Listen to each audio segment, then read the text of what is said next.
All right, everybody, I am back with a brand new, very rare Saturday DC update. And this video is going to revolve all around Peacemaker and the finale and the aftermath. My gosh, I have never seen anything like this online. There are so many people that are really pissed off at James Gunn right now, and I think it's deservedly so. And I will point out before I go into the things I'm going to show you today, that James Gunn has beefed things up in the past only to let everybody be let down. Another prime example of this is what happened during the Super Bowl when he swore there was going to be new footage revealed for the Puppy Bowl. And remember when they never showed anything new? They just showed this little clip of Green Lantern. That was it. This is what James Gunn does. All of the stuff that he said prior to the finale, that episodes 6 and 8 are probably the most craziest things he's ever written. And people have to tune in because it's going to set up Man of Tomorrow and all this stuff to get people to watch. You have to understand that when they were doing The Penguin on HBO Max, when they even had fewer viewers than they do now, The Penguin was getting over 3.5 million views, somewhere around that range, per episode. Peacemaker is around 600,000, okay? People are just not watching the show. And so he is doing everything he can to make it look bigger than it is so that people tune in. And I guarantee you people probably didn't tune into that finale just to see how it was going to tie into Man of Tomorrow. I will never watch this show, and I'm glad I didn't. We're going to see what people are saying and what James Gunn himself is saying after the finale. There are some people who have turned on him. If you go on X, if you go on Reddit, even some diehard fans are really pissed off at James Gunn. And now he's touting that Supergirl is very, very, very Galaxy of the Garden-esque. Really? It's like all this guy knows is Guardians of the Galaxy. I told everybody when he came in, he's a one-trick pony. Everything that I feared about him has come true. And now he's doing damage control. And in fact, there are some outlets that are now calling him out on it that maybe he needs to shut up. He's doing more damage to the company than he is good. But I told everybody this was going to happen, but let's take a look. So this is the first thing I wanted to show you. And it says, James Gunn explains how the Peacemaker Season 2 finale connects to Man of Tomorrow. He shouldn't have to come out and explain anything. If it's not obvious, then he didn't do his job. We've heard this so many times in the past with the DCEU, and people had these complaints. So you know what? They're going to be valid here as well. If you can't tell it right, you shouldn't have to come out and explain it. And this is what he said. Where Chris is at the end, what's happening between the government and the metahumans, Rick and Lex's new partnership, and all their decisions. It's all part of the future, Man of Tomorrow, and more. Okay? And if he needs to come out and explain it, he didn't do his job. And this is a very weak connection to Man of Tomorrow.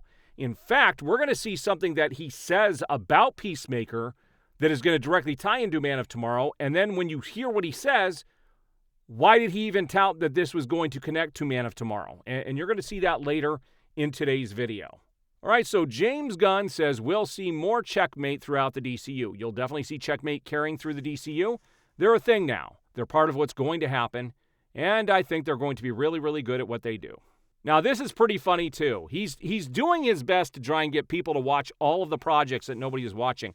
And when I talked about how bad the viewership is for Peacemaker, Creature Commandos is getting even half of that. Nobody's watching these properties. James Gunn says Peacemaker Season 2 will affect Creature Commandos Season 2. Oh, it's in there. That's being written now. And we've got the first couple of episodes. So that's part of it. Yeah. Yep. He's already pre-selling it, guys. This is the same story over and over and over again. Now, this is really funny because he starts talking about and explaining the ending of Peacemaker Season 2, and then he goes on to say, and you know how he touts it's a direct connection to Man of Tomorrow? He goes on to say, and this comes from Variety, James Gunn says, I'm not expecting people to go into the Superman sequel Man of Tomorrow knowing what happened in Peacemaker Season 2 finale. It's very, very, very delicate balance when writing these things. You've got to be able to tell the story in a way where people that already know the information are not going to be bored. and where people who don't know the information will get the information in an easy and simple way, but also not be burdened down by too much shit. There needs to be an elegance to the storytelling. Too many mumbo-jumbo things to me is always a thing that I avoid. Is it really? Too many mumbo-jumbo things to me is always the thing I avoid? Then why is he out here having to explain everything every time something gets released? It's just ridiculous. Now, this is also interesting because this is going to tie into Man of Tomorrow and the future of the DCU. So, apparently the place that he dropped Chris off at the end of Peacemaker Season 2 was something called Planet Salvation, which I am not familiar with. But James Gunn says Planet Salvation in the DCU will be different from the comics, focusing on metahumans' imprisonment. Lex Luthor versus Joker storyline won't happen. So apparently whatever this storyline is in the comics, it involved Lex Luthor versus Joker, and he's not going to include that in this.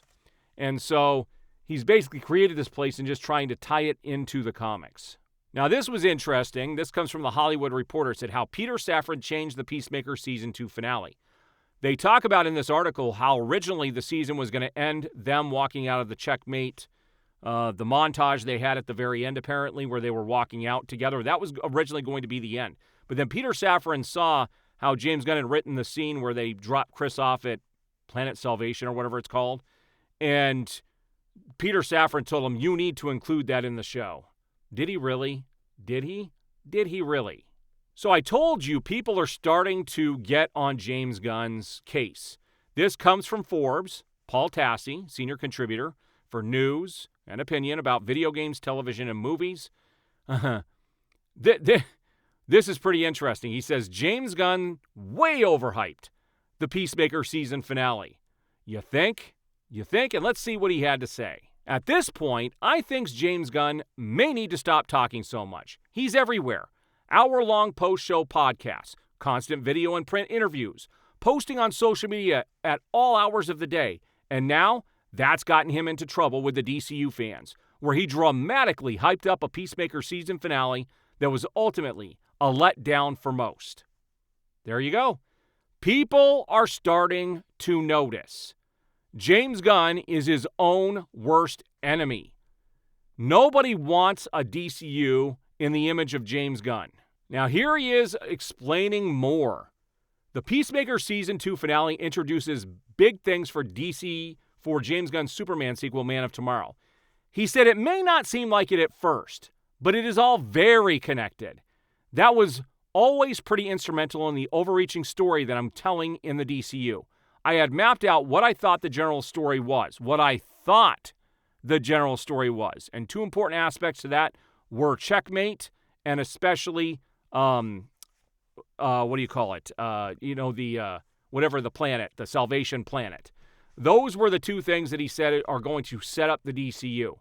Really? And again, he's out here trying to explain it. Because he overhyped it so much that people got so angry he's got to come out here and do damage control. James Gunn says Man of Tomorrow won't address Peacemaker's fate directly. People should expect that the way the military and Rick Flag and everybody are working together, and they've created a probably illegal prison for metahumans in another dimension, is going to be a part of DCU stories going forward. But they're not specifically going to talk about Peacemaker. Think about that for a minute. The only reason they threw it in there was to show that there was this place that they could send people. That's it. That's the only connection, guys. That's it. Now, here's James Gunn again, trying to tout these other DC properties because he needs people to watch. Lanterns is connected to the Salvation storyline from Peacemaker. James Gunn says Lanterns is very connected to all of that. It may not seem like it, but it is all very connected. I like how he keeps seeing, on the surface, you may not seem like it, you may not understand it, it may not seem like it, but it all is connected to, hey guys, Planet Salvation. That's the word, Planet Salvation. Remember that, Planet Salvation. I just find it all so ridiculous at this stage. This guy was put in charge. He's getting in his own way. Everything by him seems exactly the same. People are getting upset. He's all over the place acting like he's some major celebrity when honestly, nobody cares. And I cannot wait till he's gone from DC so I don't have to talk about this guy anymore. It's ridiculous.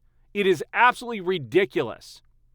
And on that note, I'll show you something funny that I posted on X today, because I am constantly called a Snyder bro, and that all I care about are Snyder's movies. And I've gotten to the point where I just block people who say that now, because my channel is not all about Zack Snyder. It's about DC. And it just so happens that James Gunn is a massive part of DC right now, and it's unavoidable not to be able to talk about him. But they keep bringing up Zack Snyder every chance they get. So I will show you what I posted on X today. So here we go. I posted, I had no idea David Ayer is really Zack Snyder. I had no idea that Patty Jenkins is Zack Snyder. I had no idea James Wan is Zack Snyder. I had no idea that Ben Affleck is Zack Snyder. I have to be reminded of this every day by the Gun Goons. And that's who I'm going to call them from now on, the Gun Goons. They call people like me Snyder bros, Snyder tards. I'm going to start calling them the Gun Goons. That's what they are. They will harass you to no end. They will demean you. They will invoke the name Zack Snyder for no damn reason whatsoever. And it's gotten old. I just had no idea. All right, guys, remember, the word is Planet Salvation. Planet Salvation. It may not seem like it's connected now, but guess what? It's all going to be connected.